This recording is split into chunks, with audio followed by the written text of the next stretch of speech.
देश के पूर्व प्रधानमंत्री डॉक्टर मनमोहन सिंह का 92 साल की उम्र में निधन हो गया। उनका इलाज नई दिल्ली के एम्स अस्पताल में चल रहा था। 26 दिसंबर 2024 को रात 9:51 पर मनमोहन सिंह ने आखिरी सांस ली।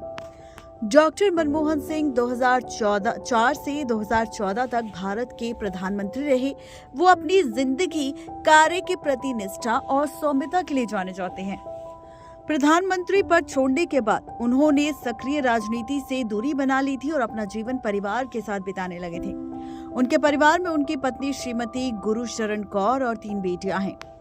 डॉक्टर सिंह ने देश के आर्थिक सुधारों में महत्वपूर्ण भूमिका निभाई और भारत को वैश्विक अर्थव्यवस्था में पहचान दिलवाई। वो 1972 से 1976 तक भारत के मुख्य आर्थिक सलाहकार भी रहे। 1992 से 1985 तक भारतीय रिजर्व बैंक आरबीआई के गवर्नर पद पर भी उन्हें कार्य किया है।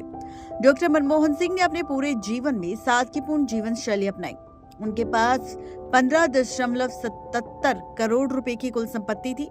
दिल्ली और चंडीगढ़ में उनके नाम पर 2 फ्लैट दर्ज हैं। हलफनामे के अनुसार उन पर कोई कर्ज नहीं था। 2013 में प्रधानमंत्री रहते हुए उन्होंने अपनी संपत्ति का विवरण दिया था।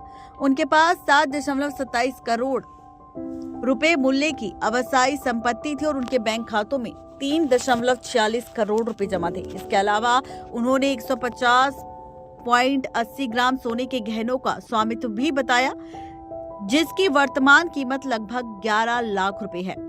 डॉक्टर मनमोहन सिंह की गिनती देश के बेहतरीन अर्थशास्त्रियों में होती है। उन्होंने देश की अर्थव्यवस्था को मजबूती देने के लिए कई ऐतिहासिक कदम उठाए। उनके कार्यकाल में भारत ने वैश्विक स्तर और आर्थिक प्रगति की उन नई ऊंचाइयों को भी छुआ।